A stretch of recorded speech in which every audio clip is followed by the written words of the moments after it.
Starting recording. Ainsley Battles. This is Joccupation Lamont Turner, his transitional story. All right, it's all yours. LT. Oh, no.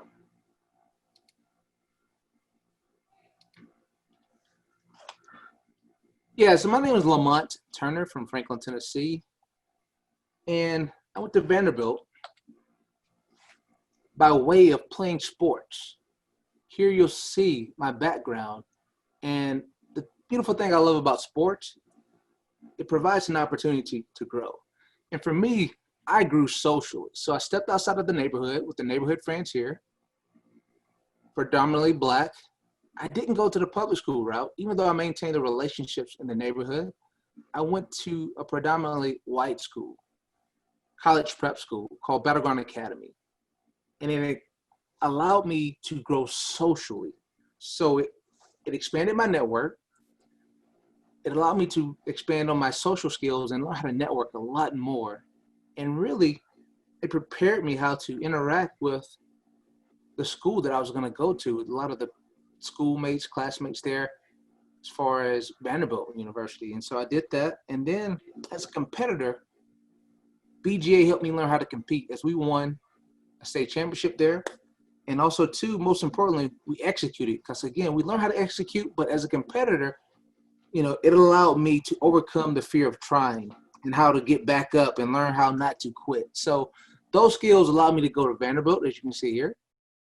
So I made one transition from the other, went to Vanderbilt, played well enough to actually get acknowledged by the Cleveland Browns. And I actually made an all-star team and all that. But I went there to the Cleveland Brown facility. And shortly after being there, after a month or two or maybe a few, I got a tap on the shoulder in the weight room saying, hey, all of a sudden your playing career is over. So I quickly had to make a transition, which is here. This is me right here. You can see Lamont Turner. All of a sudden I found myself in a situation that I didn't really know what to do. I actually found myself in the underdog situation, kind of like I was at Vanderbilt. If you don't know anything about SEC football, Vanderbilt was the underdog historically. So actually, people didn't really expect us to win. I felt the same way when I showed up in corporate America. All of these seasoned sales reps have now attained their long acquired dream of becoming a medical sales rep to go into the OR and sell medical equipment. And for, that's like almost the pinnacle or the NFL, if you will, of the sales career. At least it was perceived to be, whether it was or not. And they looked at me with no sales background. They looked at me as nothing but a jock. Like, how did you get here? What have you done to be here? So again, I felt like an underdog, very similar to when I was at Vanderbilt. Here I am as an underdog playing in the SEC. And I found myself once again in a position having to make a quick transition, just like I did from BGA to Vanderbilt, from Vanderbilt football field to the Vanderbilt academic classroom. And what I found was, because I had that same uncomfortable feeling of transition, I said, hold on, I've done this before. When people call me an underdog, hey, they didn't know the fight within me, that I was here to compete. Again, I told you about sports and athletics. It provided the opportunity for me to grow and learn how to compete.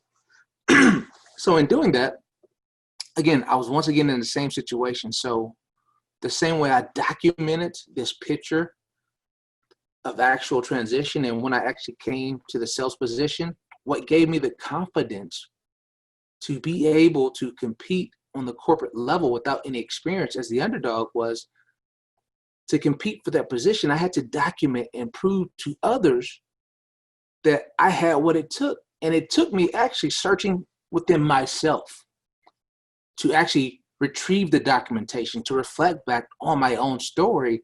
And that's how I knew I more than had what it takes to win. So in this transitional state of actually going through corporate America, once again, I reflected on their scoreboard, they deemed me to be an underdog and I had no chance of winning, but I had an internal scoreboard that I knew by actually researching myself, knowing my story. And in doing so, with this next transition, after I came through that because of the skills that I had actually garnered or whatnot, I actually assembled a book. It's called Winning Beyond the Scoreboard. Winning Beyond the Scoreboard that others had dictated for me is being a loser in the sales career arena. Well, again, this was the research that I documented to kind of show you along the way. And some of the questions, this is a 60-step process for any underdog to really overcome the scoreboard that people dictate for you as a loser or an underdog. You can learn how to create the scoreboard for yourself to learn how to win beyond their scoreboard. And, it started for me was a simple thing of like, in your Vanderbilt experience, how did you overcome the underdog status and learn how to win, not only on the scoreboard at times, but more importantly for me as life went on, it was more about beyond the scoreboard. So I asked myself, hey, what's my purpose? These are some of the examples you can see here.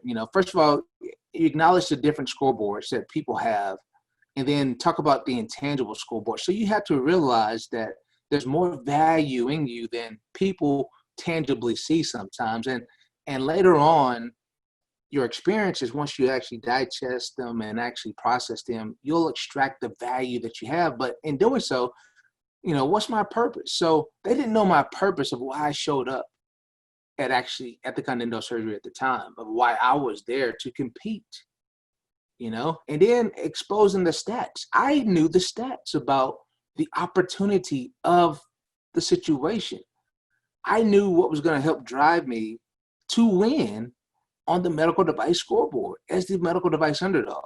So by researching the stats and knowing the opportunity where it stacks up with you based off your profile and really realizing the stakes, it will give you that incentive and drive to actually push beyond anybody's expectation for you and determine for yourself how to win. And one last one, I guess, since it's story number 3, is more than a conqueror. What does that mean? I had a pastor at the time. There's a scripture say, hey, Lamont, when I was going to be an underdog at Vanderbilt, he said, that we as believers are more than conquerors. And processing that really kind of stuck with me. And so not only am I going to win on the medical device scoreboard, I'm going to win in bigger ways. And so, again, with that same transitional process from sports to whatever your next phase is, document your life experience, document your story so you can go back and reflect on how you got through those other situations. And by chance, if someone tries to tell you that, oh, you're not winning, that fake scoreboard, it doesn't really matter. So the most winningest coach in college football tells you that you don't have to get a trophy in order to be a winner. So in your transitional phase, it's important that you always remember that in your transition, when it looks like you're losing, you are still winning in so many ways that you haven't really had a chance to calculate and realize. And that was one of the first steps that I had to do personally, and I recommend that for anybody going through a sports career transition to actually do inventory of your life experience to see how you've actually won and lost on the scoreboard and beyond the scoreboard. So in doing that, again, I documented that to kind of validate how I actually was winning and how I can win moving forward. So one of the things moving forward in my transitions, I went from medical devices to what they call a lifestyle company. A lifestyle company, as you get on this corporate train, sometimes, again, you define, redefine, and recalibrate what your definition of winning on a particular scoreboard, whether it be monetary or whatever. But for me, it reached a point to where it's like, what about my health? Your health is your true wealth. So in doing that, you see here, I actually went from all this, 300 plus pounds, a linebacker, and I had to go through obesity to kind of get back to a normal weight. Within my framework, I can only weigh so much or so little anyway. But for me, I regained my health, and that was something very important for me. Like, I didn't win on the nutritional scoreboard while I was at Vanderbilt because I didn't get the education for myself. So when I did get the education, actually by working in corporate America, that was so valuable to me. Not only because I got my health, but I learned how to do it. I'm actually going through that phase again. So what you'll see in the transitional process, it doesn't stop. And it's not just one scoreboard. So it wasn't the monetary scoreboard on this one. It was actually my health scoreboard. Then you go to my family. Something about having kids that really kind of changes the game. It changes the scoreboard up, right? And so for me, again, the biggest skill set that I learned by going from one transition to another, really sit and embrace the beauty of the transition, by the way, because again, there's so much sweetness in that transition. I'm talking about when you're at the valley deep, that's where the richest fruit is. So when you're in these transitions where you kind of feel like you're not going to make it, I look back now going through that process with my kids, I never really thought that we would kind of get through it, you know, and I feel like I'm somewhat in the same situation now. That's not going to stop. And that's why I'm doing inventory of like what's important. And so for me, you know, I've made some money. I've made a lot of mistakes, a lot of wasted time, but now I'm trying to be efficient with my time. So I'm living a purposeful life. So my scoreboard has changed again. And so I'm taking an actual pay cut to actually win on different scoreboards down the road in order to position my family in a better deal. So this is my transition story. It's always in transition.